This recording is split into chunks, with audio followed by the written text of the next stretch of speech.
There are a ton of broken Gobblegums in Call of Duty history, and balancing these on launch is going to be really difficult. Let's dive into why this is such a big problem for Treyarch to solve. Throughout this video, we are going to explore the complexities of Gobblegum returning to Black Ops 6, what this means for the community, and how they will impact gameplay. And we are going to dive right into it. Now, I do want to identify some challenges that people are going to face with Gobblegum returning. And when Treyarch initially announced that Gobblegum was going to be coming back for Black Ops 6, the entire community was kind of holding their breath. Black Ops 3 was the introduction of Gobblegums, and it ended up being the most money-hungry development that they added to the game in order to sell microtransactions to zombies players. Now, we've had microtransactions in the game for a long time, especially with skins and different things like that in multiplayer, but they had never really figured out a way to do it in zombies up until that game, and it was pretty rough. Now, common gobblegums were something that you had unlimited uses of. It's something that all players had access to and could use throughout the match. And then we had additional rarities like uncommon, rare, and epic.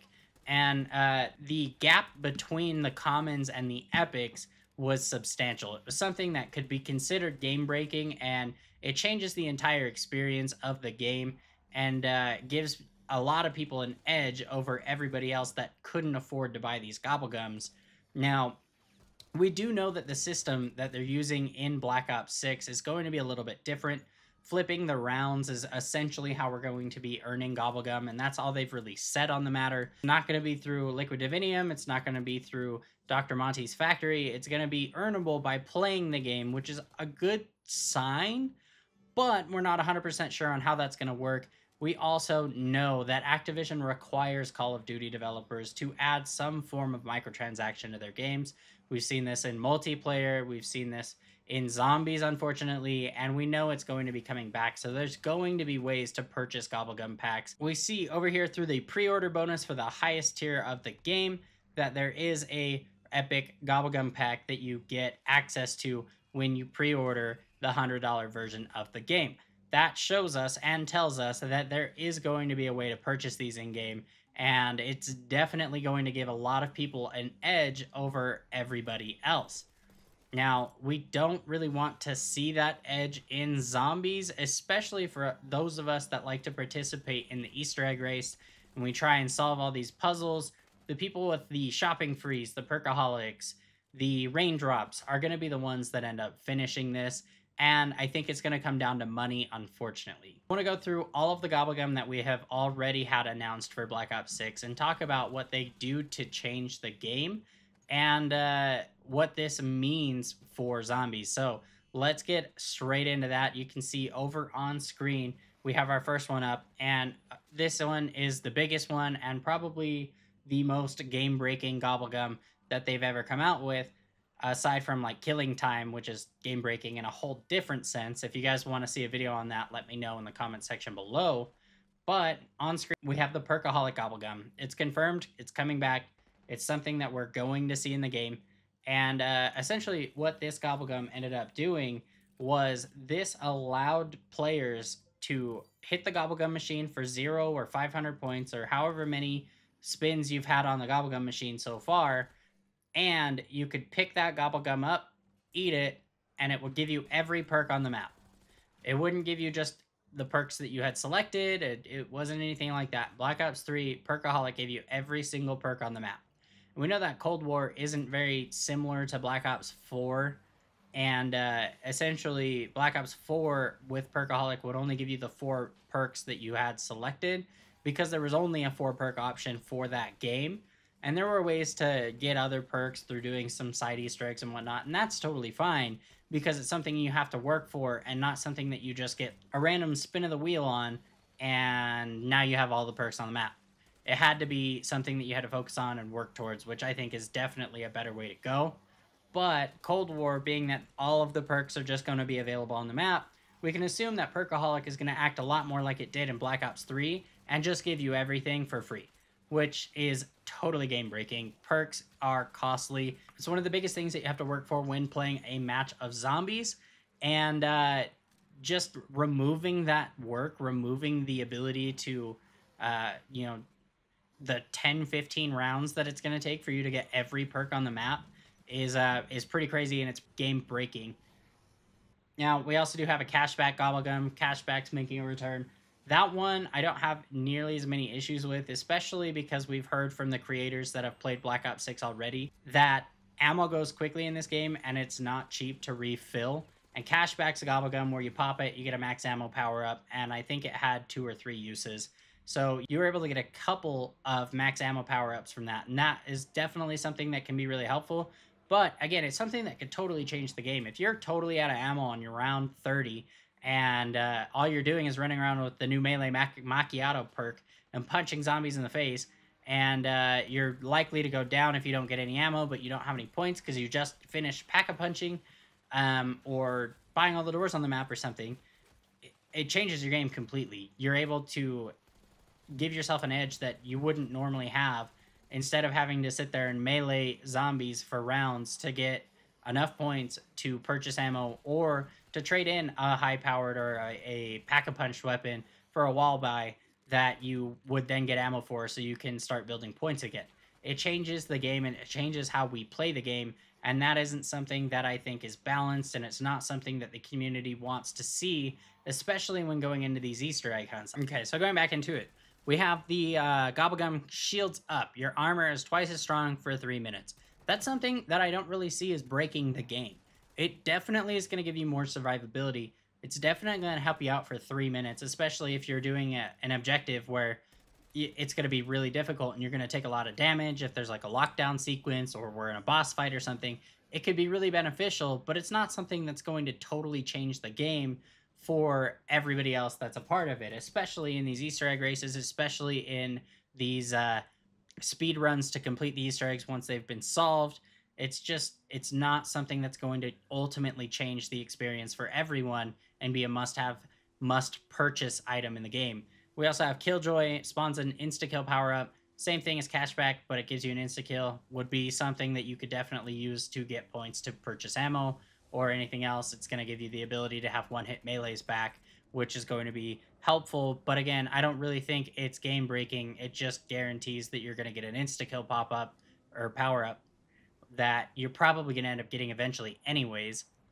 And we also have free fire. Firing weapons consumes no ammo for the next 30 seconds. Again, this is one that I don't really see as being game-breaking because it's on a timer. It's basically the infinite ammo power-up from some of the other titles like Advanced Warfare, where you just get to shoot for the duration of the power-up, and then you go back to consuming your ammo. It's also very similar to like a death machine, but you don't get the insta-kill ability from the death machine. So not game-breaking, but is definitely going to be helpful. I think that's a good power-up to have.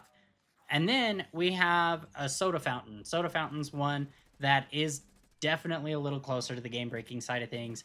The next perk that you purchase gives an additional random perk. That's one that is going to be used exclusively once you hit that 3 to 4 perk range. When you go to buy your 4th perk, you end up getting 5 instead.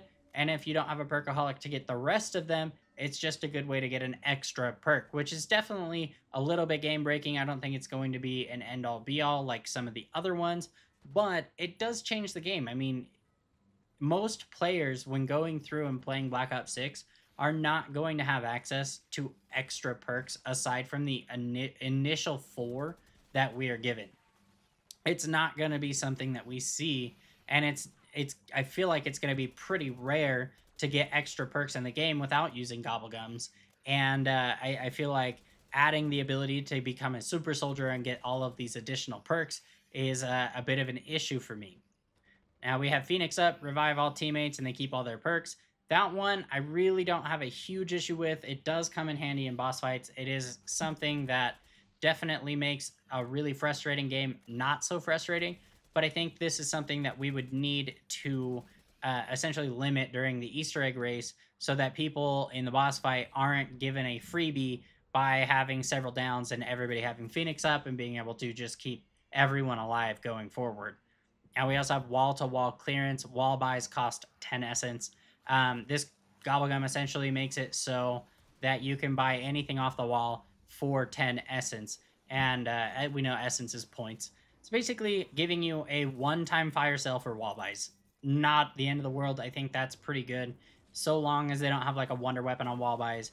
Or, I mean, it would also be super helpful because we know that the tier 3 plate system is going to cost 10,000 points. And being able to buy that off the wall for 10 points is going to be huge. And it's that one I really don't think is going to be entirely game breaking. So we'll continue on here. We have Wunderbar. The next gun from the mystery box will be a wonder weapon. That is definitely going to be game breaking. It's something that I don't think players should have access to. I absolutely think that there should be a way to craft a wonder weapon on the map, but I don't think that you should just be able to guarantee it from the box and be able to skip steps that are necessary for completing an Easter egg. We saw a lot of this in Cold War where you were able to build your wonder weapon, at least one free one per game, and then you would be able to continue on with the quest as well as get lucky and pull it from the box. And that's kind of how multiple people were able to get it. But making it so it's a guarantee that the next mystery box hit will be a wonder weapon. Granted, it may not be the wonder weapon. We do know that the ray gun is coming back and probably won't be used for any Easter egg steps. So it could be a ray gun and you'd still have to build the other wonder weapon. However, knowing Treyarch and knowing how they've built the games in the last few years is the wonder weapons are a key element in completing these main quest Easter eggs, and guaranteeing that you pull it from the box, say round, 3, you'll be able to pull the wonder weapon from the box and get started on the Easter egg is a little rough and a little game breaking. It's something that I again think should be turned off for the hunt. Now we have Newtonian negation. Zombies killed fall straight up for 3 minutes. This is one where I am 100% on board. All these silly Gobblegums that they had from Black Ops 3 that didn't give anybody any kind of edge or benefit. It was just something that was goofy and made the zombies do goofy things like fall straight up instead of to the ground or explode into confetti or whatever these other ones were. I think that's something that's awesome. It gives people a reason to play the game in a new way and just to have fun with it. So I have no issue with those Gobblegums. Kind of compared the impacts of the Gobblegums and how they changed the game versus commons and epics. It's going to be really interesting to see how that kind of works.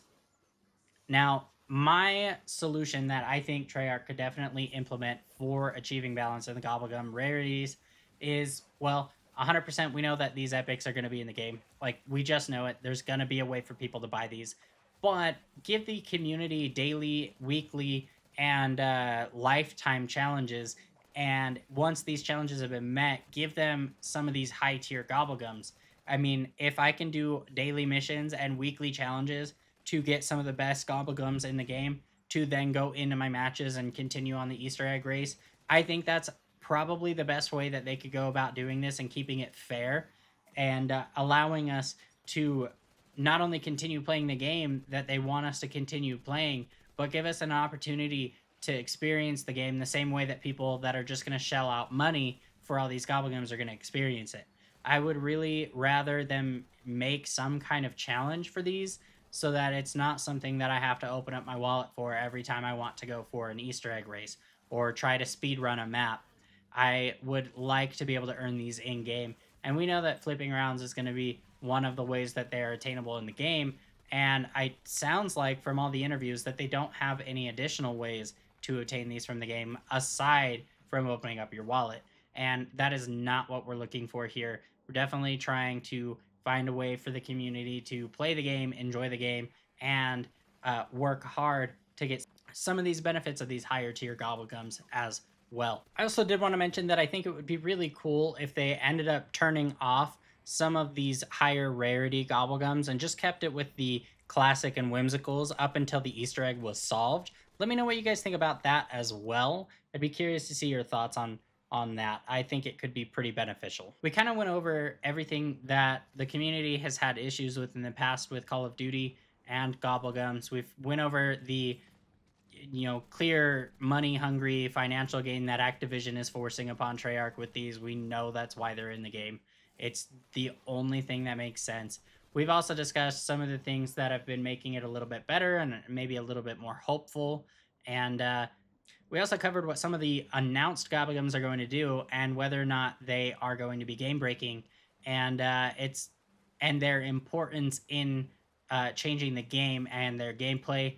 And I also gave you guys my solution of the problem and something that Treyarch could do to make some of these more rare Gobblegums a little bit more attainable for the community. Definitely let me know down in the comments section below what you guys think about having daily and weekly challenges as a way to earn Gobblegums rather than just flipping the rounds and getting lucky.